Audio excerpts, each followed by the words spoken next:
The glass-like dome of the Galactic Council stretched across the artificial sky of Station Omega, refracting starlight into prismatic patterns that danced across the assembly hall floor. Gathered beneath this spectacle were representatives from over 200 civilizations, their varied forms occupying seats designed to accommodate everything from methane-breathing invertebrates to silicon-based intelligences. At the center of it all sat Ambassador Ethan Williams, Earth's sole representative to the Council, his human frame dwarfed by the massive chamber and the even more massive responsibility he carried. Ethan adjusted his formal diplomatic attire, the blue and gold of Earth's unified government standing out against the exotic garments and integuments of the other representatives. His steel-gray eyes scanned the chamber methodically, noting the subtle shifts in posture, the whispered conversations that ceased when he glanced toward their source. Something felt wrong today. The council sessions had grown increasingly tense over the past months, but today there was something different in the air, something predatory. "The council recognizes Ambassador Williams of Earth," announced High Counselor Vexathara, her 8 limbs arranged in the formal posture of recognition. The Araxi were among the oldest species in the council, their chitinous exoskeletons bearing ceremonial markings that chronicled their 5,000 years of space exploration. Ethan rose to his feet, his movement deliberate and measured. At 45, he carried himself with the quiet dignity that had made him Earth's choice for this crucial position. His dark hair was beginning to gray at the temples, but his voice remained strong as he addressed the assembly. "Esteemed members of the Galactic Council, I come before you today to propose a new treaty of mutual cooperation and defense. Earth has made significant strides in terraforming technology that we believe would benefit numerous worlds struggling with climate instability. We offer this knowledge freely, asking only that." "The Council questions the timing of this generous offer," interrupted Morak, the representative of the Voltar hegemony. His translucent skin pulsed with bioluminescent patterns that signaled suspicion and hostility to those familiar with Voltarian communication, particularly in light of certain activities observed at the fringes of your solar system. Ethan paused, confusion momentarily crossing his features. "I'm not aware of any activities that would cause concern. Earth maintains research outposts throughout our system, all of which are registered with the Council as required by the Transparency Accords." High Counselor Vexathara's compound eyes fixed on Ethan with unnerving intensity. "The Council has received evidence that contradicts your statement. Ambassador Williams, evidence that suggests Earth has been developing weapons of mass destruction in direct violation of the Non-Proliferation Treaty." The chamber erupted in a cacophony of voices, some demanding immediate sanctions, others calling for a formal investigation. Ethan stood motionless at the center of the storm, his mind racing to make sense of the accusation. Earth had indeed expanded its military capabilities in recent decades, but nothing that approached the scale being suggested, and certainly nothing that violated treaty obligations. "I request to see this evidence," Ethan said firmly, raising his voice above the din, "as is my right under council law." Vexathara made a gesture that silenced the chamber instantly. "The council has already reviewed the evidence in closed session and found it compelling. Your presence here today is not to debate your guilt, Ambassador Williams, but to hear your sentence." Ethan felt his blood run cold. "Sentence? There's been no trial, no opportunity for defense. This is a violation of the most basic principles of council law. Emergency provisions allow for expedited proceedings when the security of the council is at risk," Morak interjected, his skin now pulsing with patterns of triumph. "The council has voted unanimously. You are found guilty of espionage and conspiracy to wage war against the peaceful civilizations of the galaxy. Ethan's mind raced. This couldn't be happening. The procedures being cited were ancient, rarely invoked protocols meant for imminent threats, not for diplomatic disputes that could be resolved through normal channels. Something was very wrong here. "I demand communication with Earth," Ethan stated, fighting to keep his voice level. "Before any sentence is pronounced, I must be allowed to consult with my government. All communication with Earth has been temporarily suspended," Vexathara announced. "As a precautionary measure, we cannot risk allowing your government to activate whatever weapons they have developed while we deliberate on our response to this threat." And in that moment, with perfect clarity, Ethan understood. This wasn't about any weapons Earth had developed.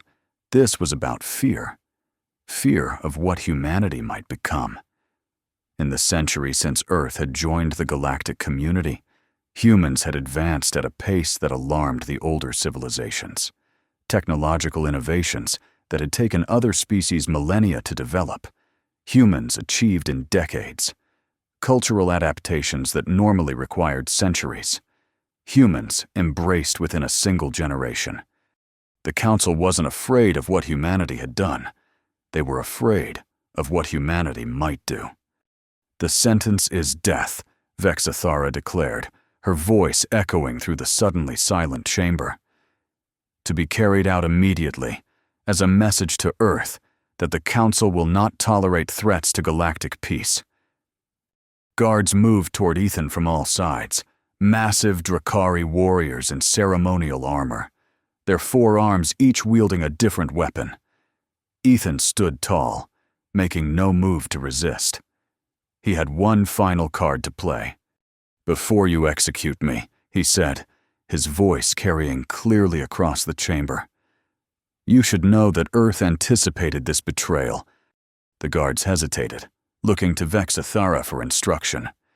"The lies of a condemned criminal mean nothing," Morak hissed. Ethan smiled, a cold expression that didn't reach his eyes. "Not lies, Counselor. A warning. Earth has been preparing for this day since we first encountered your civilizations and recognized the fear beneath your welcome. We've built fleets you've never detected, developed weapons you cannot imagine, and established defensive measures that will activate automatically upon my death." "More deception," Vexathara said dismissively, but Ethan noticed the slight tremor in her limbs. "You believe humans are dangerous because we advance quickly," Ethan continued, speaking now to the entire assembly.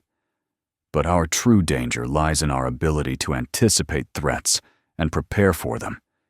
You've miscalculated badly, and your civilizations will pay the price." The guards resumed their approach, and Ethan squared his shoulders. He had no idea if his words would reach Earth, if any record of this sham trial would survive. But he had to try.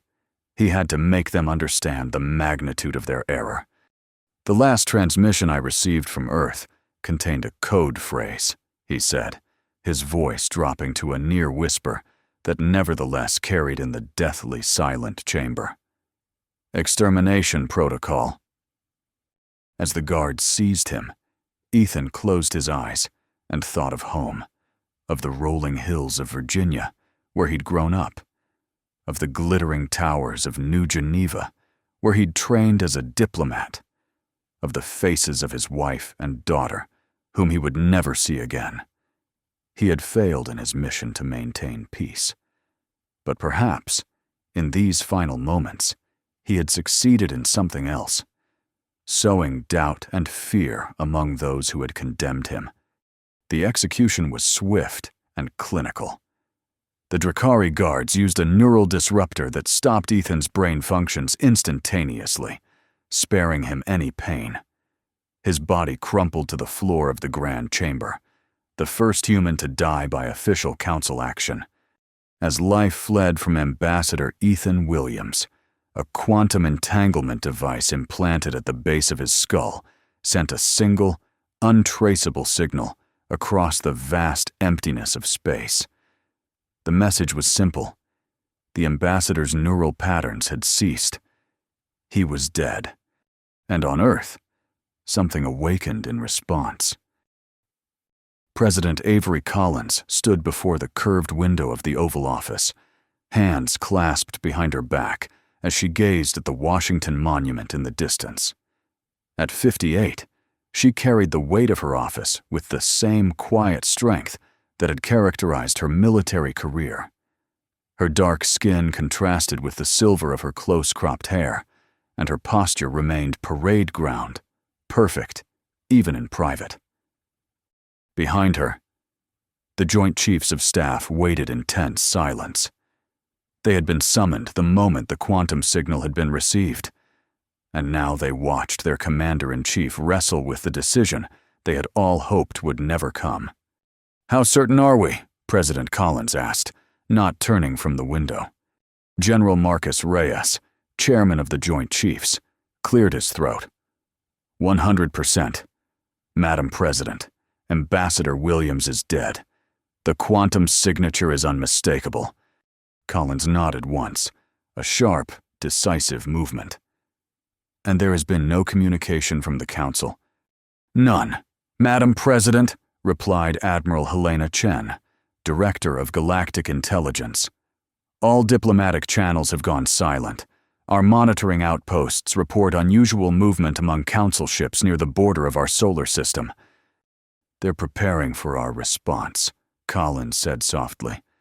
They expect diplomacy, appeals, perhaps threats. She turned to face the assembled military leaders, her expression carved from stone. They have no idea what's coming. She moved to her desk and pressed her palm against a hidden scanner. A holographic display materialized above the polished surface, showing a three-dimensional map of the galaxy with Earth at its center. Ladies and gentlemen, as of this moment, we are at war with the Galactic Council.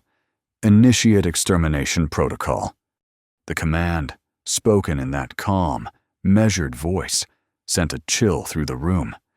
This wasn't a decision made in anger or haste. This was the culmination of a contingency plan, a century in the making. General Reyes stepped forward and placed his palm on a second scanner. Voice and biometric confirmation. General Marcus Reyes. Joint Chiefs authorization. Alpha 9 Echo X-ray. One by one, each of the Joint Chiefs provided their authorization, unlocking the most devastating military response in human history. Extermination protocol activated, announced a synthetic voice from the holographic display. Phase 1 commencing in 30 minutes. Get me Dr. Emily Foster at Cheyenne Mountain, President Collins ordered, as the military leaders filed out to take their battle stations. Moments later, the stern face of Dr. Emily Foster appeared on the secure communication screen. Behind her, the massive underground complex that housed Earth's most advanced weapons research facility hummed with activity. Dr. Foster, extermination protocol has been activated. Status report. Foster's expression remained professional, though her eyes betrayed the gravity of the moment. At 43, she had spent her entire adult life preparing for this day, developing weapons technologies that would give humanity the edge in a conflict with the technologically superior Council races. We're ready. Madam President, the Thanatos system is fully operational. The first wave of autonomous strike craft have already been deployed from our Kuiper Belt facilities. Offensive AI systems are online, and target packages are being distributed to all fleet elements. Collins nodded. Casualty projections? Foster's expression didn't change. Total. Madam President, the extermination protocol is designed to eliminate all Council military capabilities and political structures within 48 hours. Civilian casualties will be extensive. They executed our ambassador without trial, Collins replied, her voice hard. They have chosen extinction. On the holographic display, red dots began to appear, representing human military assets emerging from hidden bases throughout the solar system and beyond. For decades, Earth had been building its forces in secret, constructing shipyards and weapons platforms in distant star systems, developing technologies that could overcome the Council's defenses, and positioning strike forces within striking distance of key Council worlds. The deception had been total. While presenting the face of a peaceful, law-abiding member of the galactic community, Earth had been preparing for war on an unimaginable scale. Human diplomatic and trade vessels had mapped Council defense systems. Human tourists and exchange students had gathered intelligence on strategic targets. Human scientists, supposedly engaged in peaceful research, had been testing weapons prototypes and defense countermeasures. And now, with the death of Ambassador Williams, the mask of peace was discarded. Humanity's true face, that of a merciless predator, was revealed. In the Oval Office, President Collins watched the deployment of forces with grim satisfaction. She had hoped this day would never come, had worked tirelessly to find diplomatic solutions to the growing tensions with the Council. But she had also prepared for the worst, knowing that humanity's rapid advancement would eventually trigger a response from the older civilizations. "Madam President," General Reyes said, returning to the Oval Office. "The Council has sent a message. They claim Ambassador Williams was found guilty of espionage and executed according to Council law. They demand our immediate disarmament and submission to Council authority." Collins smiled thinly. "No counter-demands? No negotiations?"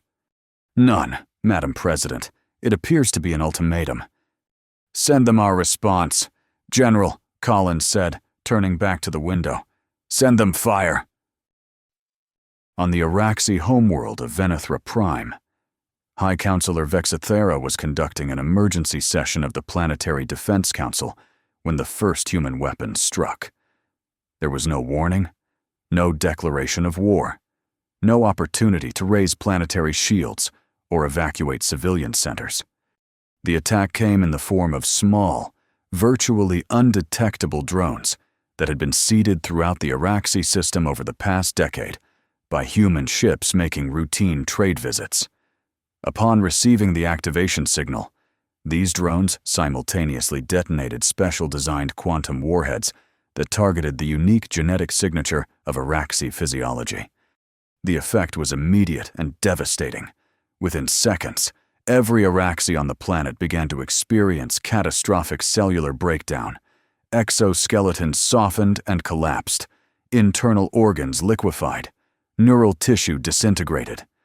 High Counselor Vexithara died in mid-sentence, her body dissolving into a puddle of organic slurry even as she attempted to order a counterattack. In less than 5 minutes, an entire civilization that had existed for 50,000 years was reduced to nothing more than pools of rapidly decomposing biological matter. Similar attacks struck simultaneously across Council space. On Voltar, Morak was attending a celebration of his successful motion against the human ambassador when the orbital defense platforms surrounding his world suddenly turned their weapons planetside and began bombarding major population centers. Unbeknownst to the Voltarians, human cyber warfare experts had long ago infiltrated their defensive systems, installing dormant command overrides that could be activated remotely. As Morak watched in horror, the capital city of his world vanished in a blinding flash of energy. His final thought, before the shockwave reached him, was the realization that they had gravely underestimated human capacity for retribution. The pattern repeated across Council space. Some civilizations fell to biological weapons tailored to their specific biochemistry. Others succumbed to massive kinetic strikes launched from human ships that had been hiding in deep space for decades, disguised as asteroids or comets. Still others were destroyed by their own defense systems, subverted by human AI warfare specialists. In the council chamber on Station Omega, the surviving representatives gathered in panic, struggling to comprehend the scale and coordination of the human assault. "How is this possible?" demanded Zrixil of the Tharan Collective, her crystalline form vibrating with distress. "The humans have no military capacity that could accomplish this." "They deceived us," replied Ornthal, the elderly representative of the Bellatorium Republic. "While we watched their official military development, they were building a shadow force designed specifically to target our weaknesses." "We must surrender," suggested Kalvik of the Medusan technocracy, "before more worlds are lost." "The humans are not accepting communications," reported a junior aide, his scales flushed with fear. "All attempts at contact are being ignored." On the main view screen, reports continued to flow in. 27 Council worlds destroyed in the first hour, 42 in the second. No human forces had been lost. No human attacks had been repelled. This wasn't war, this was extermination. In the command center beneath Cheyenne Mountain, Dr. Emily Foster monitored the progress of the Thanatos system with clinical detachment. Named after the Greek personification of death, the system represented the pinnacle of human weapons technology, a network of artificial intelligences dedicated to identifying and exploiting enemy weaknesses with ruthless efficiency. "Phase 1 is 87% complete," she reported to President Collins, who was observing the operation remotely. "Council military response has been minimal and ineffective. Our predictive models were accurate to within 3.4% margin of error." "Casualties?" Collins asked, her voice steady. "Approximately 31.2 billion sentient beings across 48 worlds," Foster replied. "Phase 2 will begin in 20 minutes, targeting the remaining primary council worlds." Neither woman showed any emotion at the staggering death toll. The time for moral qualms had passed when Ambassador Williams was executed. This was no longer about right or wrong. It was about survival. Humanity had been judged too dangerous to exist. The only response was to prove that judgment correct, but to direct that danger at those who had made it. Foster's team of scientists and military strategists had spent decades studying council species, identifying their vulnerabilities, and developing weapons that could exploit them. The Araxi were susceptible to certain frequencies of quantum disruption that humans could withstand. The Voltarians had trusted their defensive AI systems too completely, never imagining they could be compromised. The Tharans, for all their advanced technology, had never developed effective countermeasures against certain types of radiation that barely affected humans. Every weakness had been cataloged. Every vulnerability had been weaponized. And now, every council race was paying the price for underestimating humanity's capacity for preparation and its appetite for vengeance. In the secondary command center, General Reyes oversaw the deployment of the second wave of attacks. Unlike the first wave, which had focused on decapitation strikes against leadership and military targets, the second wave would systematically eliminate all remaining council infrastructure and population centers. "Sir," reported Colonel Jameson, pointing to an anomaly on the tactical display, "we're detecting a large council fleet assembling near the Epsilon Eridani system, approximately 3,000 vessels." Reyes studied the display, noting the desperate assembly of ships from various council races. "They're preparing a counterattack. Alert the President!" But President Collins had already noted the development. "General Reyes, deploy Strike Force Omega. Let's end this quickly." Strike Force Omega represented Earth's ace in the hole, a fleet of advanced warships that had been constructed in secret beyond the edge of known space. Equipped with technologies reverse-engineered from various council races and enhanced by human innovation, These ships were designed for a single purpose: to eliminate any organized military response the Council might mount.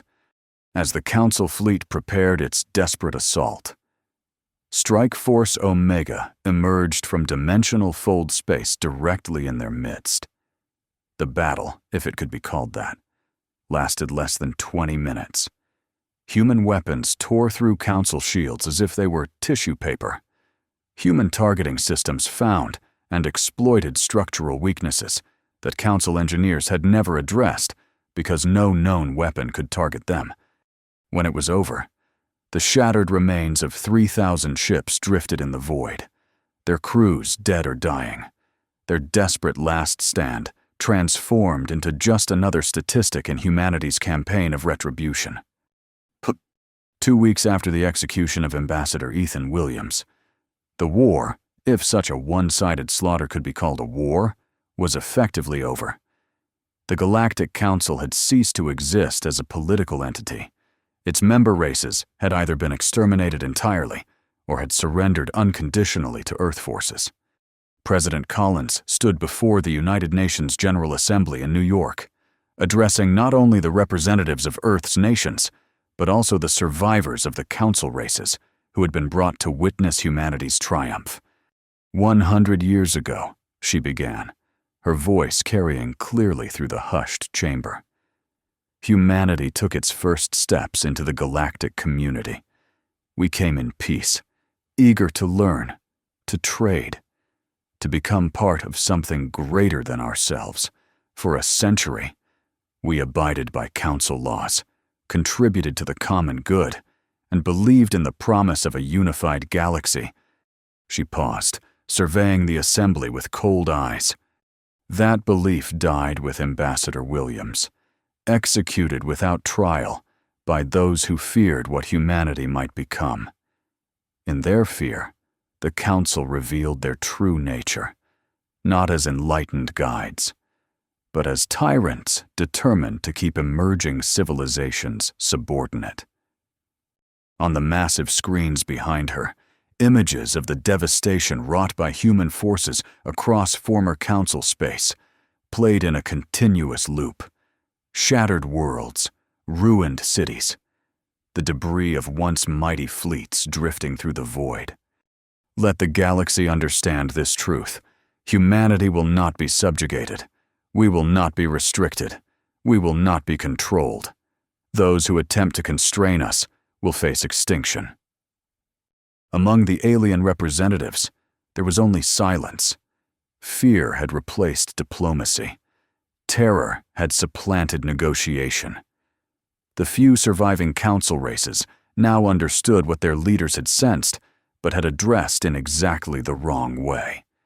Humans were indeed dangerous, not merely because they advanced quickly, but because they combined that advancement with a capacity for strategic thinking and retribution that was unmatched in the galaxy. From this day forward, Collins continued, Earth does not join galactic civilization. Galactic civilization joins Earth. A new order begins today, with humanity at its center. Those who accept this reality will find us fair partners. Those who resist will find us less accommodating. The speech was transmitted across the galaxy, translated into every known language, broadcast to every world that still possessed functioning communication systems. It was not a declaration of peace, nor an offer of reconciliation. It was a statement of absolute dominance.